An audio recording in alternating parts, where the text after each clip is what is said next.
தாய் தமிழர் கட்சி முன்னெடுத்து இருக்கும் இந்த ஜல்லிக்கட்டு அரங்கத்தின் பெயர் ஜல்லிக்கட்டு அரங்கத்தினுடைய பெயர் மாற்றம் குறித்த கண்டன ஆர்ப்பாட்டம். இந்த கண்டன ஆர்ப்பாட்டத்திற்கு பங்கேற்றிருக்கக்கூடியவர்களின் பெயர்களை என் தம்பி உச்சரித்த சொல்லோடு நானும் உச்சரித்ததாக ஏற்றுக்கொண்டு அனைவரையும் வருபவர்கள் என்று வரவேற்றுக் கொண்டு நான் சார்ந்த தாய் தமிழர் கட்சியினுடைய தலைவர் சிறப்புரையாற்ற இருக்கக்கூடிய தமிழர் நில போராளி பீமா பாண்டியன் அவர்களே, தாய் தமிழர் கட்சியினுடைய பொதுச் செயலாளர் சா செல்வம் அவர்களே, தாய் தமிழர் கட்சியினுடைய பொருளாளர் சேது முனியசாமி அவர்களே,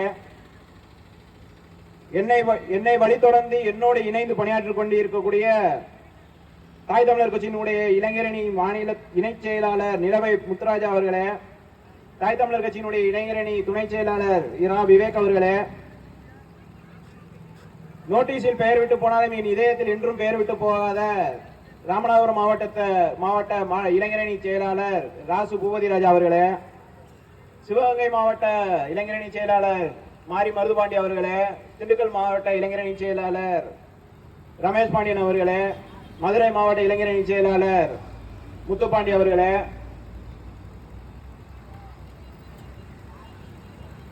இந்த கண்டன ஆர்ப்பாட்டத்திற்கான உண்மையான கோரிக்கை அலங்காநல்லூரில் கட்டப்பட்டு இருக்கக்கூடிய அந்த திடலுக்கு ஒரு தெலுங்கருடைய பெயரை ஜல்லிக்கட்டுக்கும் அவர்களுக்கும் சம்பந்தமே இல்லாத ஒரு நபரினுடைய பெயரை வைக்க வேண்டாம் என்பது ஒரு உண்மையான கோரிக்கையாக இருந்தாலும் இது ஒரு அதாவது திசை திருப்பும் ஒரு செயல். அலங்காநல்லூர் எங்கே பாரம்பரியமாக நடந்து கொண்டிருக்கிறதோ அந்த இடத்திலேயே நடக்க வேண்டும் என்பதே நம்மளுடைய முதல் கோரிக்கையாக இருந்திருக்க வேண்டும். அதை இன்னொரு திடல் ஒன்று அமைத்த தர சொல்லி முதலில் மனு போட்டு அது ஒரு செயலா செஞ்சதே ஒரு தவறான செயல். எங்க பாரம்பரியமோ அந்த பாரம்பரியத்தை தொட்டு அதைத்தான் செஞ்சிருந்திருக்காங்க. இருந்தாலும் மூத்தவர்கள் சொல்லியிருக்க 1000 அர்த்தங்கள் இருக்கும். அவர்கள் கூறியவாறே ஆரிய படையை சிறு படை கொண்டு பெரும் ஆரிய படையை வென்ற பாண்டியன் நெடுஞ்செழியன் அவர்களுடைய பெயரை சூட்ட வேண்டும் என்று தாய் தமிழர் கட்சியினுடைய இளைஞரணி சார்பாகவும் நான் சார்ந்த தாய் தமிழர் கட்சியின் சார்பாகவும் இதை வேண்டிக் கொண்டு இந்த கண்டன ஆர்ப்பாட்டத்தில் கண்டனம் தெரிவித்துக் கொள்கிறோம். அலங்காநல்லூர் மட்டுமன்றி பாலமேடு, அவனியாபுரம் போன்ற 3 இடங்களில் சிறப்பாக நடைபெற்றுக் கொண்டிருக்கக்கூடிய அந்த ஜல்லிக்கட்டுகளில் குடிப்பெயர்களை சொல்லி காளையை அவிழ்க்க கூடாது என்ற ஒரு சொல் வந்திருக்கிறது. இன்னும் 2-3 வருஷம் கழிச்சு வந்து குடிப்பேரை சொல்லக்கூடாது. யாரு பேரை வந்து இப்ப இந்த திடலுக்கு கூட்டுறாங்களோ அவங்க பேரை சொல்லி அவங்க காலைன்னு சொல்லி கூப்பிட்டுக்கலாம். அது வந்து பெருமையா தெரியும். இன்னைக்கு குடி சொல்ல அவுக்குற இந்த ஊர் காலை, இந்த சமுதாயத்து காலை, இந்த குடி சார்ந்த காலைன்னு சொல்றது வந்து தவறா போயிடும். இதே அவங்க கட்சி அதே திடல்ல வந்து கட்சி டிஷர்ட்டை போட்டு நிக்கலாம், கட்சி கொடியை பிடிச்சிட்டு நிக்கலாம், கட்சி பேரை சொல்லி பரிசு சொல்லலாம். அவ்வளவு இதா இருக்குது வன்மம். குடிப்பெயரை சொல்லி காளைகளை அவிழ்ப்பதற்காகவும் இந்த கண்டன ஆர்ப்பாட்டத்தில் அனைவரும் தங்களுடைய கண்டனத்தை தெரிவித்துக் கொள்ள வேண்டும் என்று கூறி எனக்கு பின்னால் பேச இருப்பவர்கள் இதை பற்றி விராவரியாக சொல்லுவார்கள். எனக்கு மைக்ல பேசும்போது சொல்லிதான் அனுப்புனாங்க, நீ வார்டில் ஏதாவது பழைய ஒரு விஷயத்தெல்லாம் எடுத்து பேசிடாத, அது வந்து பெரும் பிரச்சனையில வந்து நிற்கும் அப்படின்னு. ஜனவரி 1, 2024 நியூ இயர் தினம் வந்து நான் சென்னையில இருக்கிறேன். அப்ப காலையில இருந்து நான் வீட்டுக்கு வரைக்கும் ஒரு 3 மணி ஆயிடுச்சு. காலையில இருந்து தலைவர் போன் மேல போன் வந்துகிட்டே இருக்கு. நான் வேற ஒரு அபார்ட்மெண்ட்ல இருந்து இந்த அபார்ட்மெண்ட் பிளாட்டுக்கு வந்துகிட்டு இருக்கேன். வரும்போது போன் மேல போன் வந்துகிட்டே இருக்குது. என்னன்னா போன் மேல போன் வந்துகிட்டே இருக்குது அப்படின்னு சொல்லிட்டு ஒரு 2 நாள் நானும் எதுவும் பெருசா எடுத்துக்கல. அப்புறமா சொல்லியிருக்கா பரமக்குடி காவல் நிலையத்துல வந்து தாய் தமிழர் கட்சி இளைஞரணியோட பேர்ல வந்து பொய் வழக்கு போட போறாங்க. நல்லவேளை எங்க அண்ணன் பூமிராஜா இங்க வரல. எல்லாரும் தம்பி அவரு அன்னைக்கே ஒரு வார்த்தை சொல்லிட்டாரு, தம்பிக்கு ஒண்ணு நான் விட மாட்டேன், எடுத்து செஞ்சு பார்த்துருவோம் அப்படின்னு. ஆக ஒரு இளைஞரணி செயலாளர், இவ்வளவு பெரிய கட்சியினுடைய இளைஞரணி செயலாளர் மேல, ஒரு வழக்கறிஞர் மேல நீ அந்த அளவுக்கு வந்து பொய் வழக்கு போடுற அளவுக்கு உனக்கு தீர்ப்பு இருக்குன்னா அப்ப எந்த அளவுக்கு இருக்குன்னு பாத்துக்கோங்க. டவுன் ஸ்டேஷன்ல நான் எல்லாத்தையும் குறிப்பிட்டு சொல்லல. ஒரே ஒரு நபர், ஒரே ஒரு திருட்டு பைய, ஒரே ஒரு ஆளு பண்ண வேலை. காசுக்கு நீ துட்டுக்கு தின்னுட்டு போல, நீ என்ன வேணாலும் செய்யி, தின்னுட்டு போ, எதையாவது எடுத்து இது பண்ணிட்டு போ. நீ பொய் வழக்கு போடுறதுக்கு நீ ஊரா விட்டு போய் இது மேல போட்டு போலாம். மாபெரும் ஒரு கலவரத்தை தடுத்து நிறுத்திருக்காங்க இந்த கீ பிரிவு. உண்மையாக கீ பிரிவுக்கான பாராட்டுகளை வந்து எஸ்பில இருந்து டிஎஸ்பி வரைக்கும் எல்லாருமே தெரிவிக்கணும். தாய் தமிழர் கட்சி 3ஆம் தேதி ஜனவரி மாசம் 3ஆம் தேதி 2024 பரமக்குடி ஸ்டேஷன் முற்றுகை அறிவிச்ச போது வர தலைவர்கள் யார் யாருன்றது கீ பிரிவுகளுக்கு செய்தி சென்றதுக்கு அப்புறம் தான் இது பெருங்களவுலே போன்றது தெரிஞ்சிச்சு. இது ஒரு கலவரமா நின்று தடியடியில போய் நின்று இருந்திருக்கலாம். உள்ள மற்ற காவல்துறையினர்களுக்கும் அது ஒரு பாதிப்பு ஏற்பட்டு இருந்திருக்கும். உனக்கு துட்டு தான் வாங்கிட்டு போனா வேற எங்கேயாவது போய் இது பண்ணிட்டு போ. ஒரு எழுத்தாளர்னா உன் வேலை என்னமோ அதை மட்டும் நீ ஸ்டேஷன்ல பார்த்து நீ அதை மட்டும் பார்த்துட்டு போன. அதை விட்டு இப்படி பொய் வழக்கு போடுறேன், இதை போறேன், அதை போறேன்னா ஒரு நல்ல இணக்கம் இருக்கிற இடத்துல நீ வந்து ஒன்னே மாதிரி ஆளுகனால இதை விட பெரிய குடும்பம் ஸ்டேஷன்ல போய் கம்ப்ளைண்ட் கொடுக்கும் போது என்ன சொல்லியிருக்கானா, நீ ஒரு 2 அடி அடிச்சுக்க கூடாதா? அது உன் வேலையா? அது சொல்லணுன்றது உனக்கு வேலையா? 2 அடி அடிச்சிருக்கோம்னா நீ என்ன கௌரவத்தை துண்டி விட பாக்குறியா? வந்தாங்கன்னா கேஸ் ஃபைல் பண்ணாங்கன்னா யாரு மேல என்ன கேஸ் ஃபைல் ஆகுதோ அந்த நபர் இருக்கும் போதே உன்னால பிடிச்சது வர முடியல, காசுக்கு இது பண்ணிவிட்டு நீ போ இதை பண்ணு அதை பண்ணுன்னு சொல்லிட்டு நீ தூண்டி விட்டு உட்காந்துக்கிட்ட. நான் முற்றுகை போராட்டம் அறிவிச்சுட்டேன். இளைஞரணி சார்பாகவே என் மேல முதல் வழக்கு விழுகுது, இப்ப விழுந்துட்டு போகுது. அது என்னைக்கா இருந்தாலும் வழக்கு விழுக போறதுதான். தாய் தமிழர் கட்சிகளுடைய ரகசியங்கள் உடையும் பொழுது பல பேர்களுடைய பயம் அன்னைக்கு தான் வெளிப்படும். வந்து சென்னையில இருக்கிறான், மதுரையில இருக்கிறான், இங்க இருக்கிறான், இங்க இருக்கிறான்.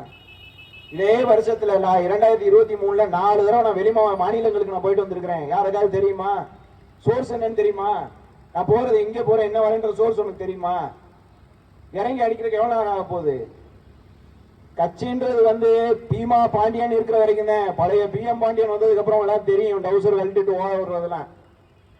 நீ பழைய பீமா பாண்டியன் சொன்னா அமைதியா போவாரு கட்சி. இது வேற ஒரு இக்கு சொல்லு வந்துருச்சு. இளைஞரின் செயலாளர் மேலன்றதுனால கொஞ்சம் யோசிப்பா வழக்க போட நான் ஜெயிலுக்கு போக தயாரா தான் இருக்கேன். ஆனா உள்ள போறதுக்கு முன்னாடி ஒரு கலவர் வெடிக்காம உள்ள போக மாட்டேன். உள்ள நான் போகாம விட மாட்டேன்.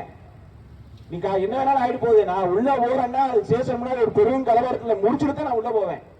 அன்னைக்கு தடி அடியில வந்து நிக்க வேண்டியது 200-300 பேருக்கு சொல்லி நான் 3ஆம் தேதி அறிவிச்சு அன்னைக்கு நான் பேசுறேன்.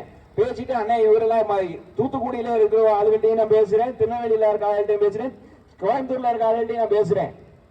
அப்ப அவங்கதான் வந்து இங்க நிக்கும் போது நீ ஒரு சமூகம் போது நீ தட்டி பாத்திரலாம், நீ பாக்கலாம். வர மாற்று சமூகத்து தலைவரை நீ என்ன சொல்லுவ?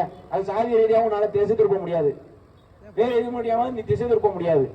நீ ஒரு ஆள் பண்ண வேலை நீ முற்றுகை அறிவிச்சுட்டாச்சு. நீ போலீஸ் வந்து என்னை கலெக்டர் அலுவலகத்துல முட்டி பார்த்த எனக்கு என்ன இந்த இருக்கிற ஸ்டேஷன்ல இவ்வளவு முட்டி பார்க்க தெரியாதா? இத்தனை வருஷமா நல்ல இணக்கமா போயிட்டு வந்த இடத்துல அப்படி தொட்டு பாக்குறது என்ன செஞ்சிருவாங்க? தொட்டு பார்த்துருவோம், என்ன இது பண்ணிட முடியும்? அசிங்கமா பேச வேணாம்னு நினைக்கிறேன். முன்னால நான் பேசும்போது இதை பேச அதை பேச சொல்லி அனுப்புவோம், அப்பெல்லாம் இதை பேசாத அதை பேசான்னு சொல்லி அனுப்புறான். அந்த அளவுக்கு ஆகி போச்சு. வளர்ச்சித்தோட மூலவே இந்த மாதிரி டவுன் ஸ்டேஷன் உள்ளவங்க ஒன்னே எழுதி வச்சுக்காங்க. அந்த ஒரு சனியனால மொத்த ஸ்டேஷனுக்கு சனியை முடிச்சாங்க நிக்க போகுது.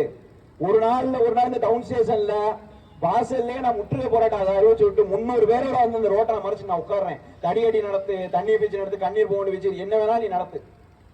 பேர் என் கட்சி வளர்ந்து போயிட்டு தான் இருக்கான். தாய் தமிழர் கட்சிக்கும் காவல்துறைக்கும் இடைப்பட்ட அந்த தள்ளுமொழியில் பெரும் கலவரம்.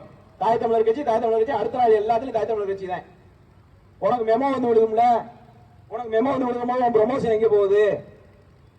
ப்ரமோஷன்ல வந்து உனக்கு தட்டம் நான் அன்னைக்கே சொன்னேன். 1ஆம் தேதியே நான் வந்து சரி இங்க இது வெக்கேஷன்ல நிக்குது கோர்ட்டு, நம்ம லைட்டா இது ஹைகோர்ட்ல போட்டு ஒரு ஆர்டர் வாங்குவோம், யாருன்னே பாத்துருவோமே. அவன் நான் மெமோ வாங்கி கொடுத்ததுக்கு அப்புறம் நான் இது நிக்கிறேன்னு சொன்னா வேணா அதை சரியான ரீதியாக கொண்டு போகணும். பொதுச்செயலாளர்கிட்ட எனக்கு போன் வருது, தலைவர் இந்த மாதிரி அறிவுறுத்தல் சொன்னாங்க, இது கட்சியில இருந்து அறிவிக்க சொல்லி அப்படின்னு.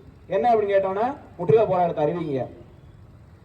காவல்துறைக்கு நம்மளுக்கு நல்ல உறவு இருக்கு. ஒன்னே மட்டும் எழுதி வச்சுக்க, மற்ற காவல்துறை மற்ற மாவட்டத்தில் உள்ள காவல்துறை கூட சரிசமா இருந்து பேசி சமரசமா போறது தயாரா இருப்பான்.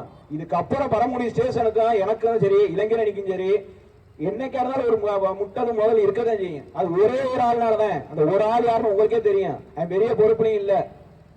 அவன் இருக்கிற இதுக்கு திராணிக்கு அவன் டிஎஸ்பி மாதிரியும் எஸ்பி மாதிரியும் அவன் உட்காந்துக்கிட்டு காசை வாங்கி நின்றுட்டு அவன் காசு வாங்கினதுக்கா அது இதெல்லாம் என்கிட்ட இருக்குது. நான் சொல்லி சரி அது எதுக்கு ஒரு இதா வந்து நிக்கன்னு சொல்லிட்டு தான் நான் பேசாம இருக்கிறேன். இந்த மேடையில் அதை பேச வேணாம்னு சொல்லி தான் அனுப்புனாங்க. சரி இப்ப இந்த ஊர்ல நடந்த விஷயத்தை இந்த ஊர்ல தான் சொல்லணும். ஒரு பொறுப்புல இருக்கிறது ஒரு வழக்கறிஞர் மேலேயே நீ இந்த வழக்கு போடுறேன்னா ஒரு சாமானிய வந்து வழக்கு கொடுத்துருந்தானா என் மேல என்ன நீ வழக்கு போடுவ? இப்படிப்பட்ட ஆளுகனாலதான் கலவரம் வந்து நிக்கிறது. என்ன செஞ்சிருவாங்க, என்ன போயிருவாங்க, என்ன ஆகும் அப்படின்னு. பரமக்குடி டவுன் ஸ்டேஷன் தான் ஒன்னே ஒன்று சொல்லிக்கிறேன். ஒரே ஒரு ஆளுடைய பேச்சை கேட்டு பெரும் கலவரத்துக்கு தூண்டலுக்கு போய் நிப்பாட்டிடாதீங்க. ஒரே ஒரு கீ பிராஞ்சினாலதான் இந்த ஒரு கீ பிராஞ்சும் இந்த எஸ்பி டீம்னாலதான் இப்போ வந்து ஒரு இதா சமரசமா போச்சு அன்னைக்கு அவரோட பேச்சுவார்த்தைக்கு அப்புறம். ஏன்னா பெரும் கலவரத்தை நின்று வந்திருக்கோம். இந்த கண்டன ஆர்ப்பாட்டத்திற்கு எனக்கு கண்டன உரையாற்ற தொடக்க உரையாற்ற வாய்ப்பளித்த தாய் தமிழர் கட்சியினுடைய தலைவர், தமிழர் நில போராடி ஐயா பீமா பாண்டியன் மூத்தவர் அவர்களுக்கு நன்றியை கூறி என்னுடைய உரையை இத்துடன் நிறைவேற்றிக் கொள்கிறேன்.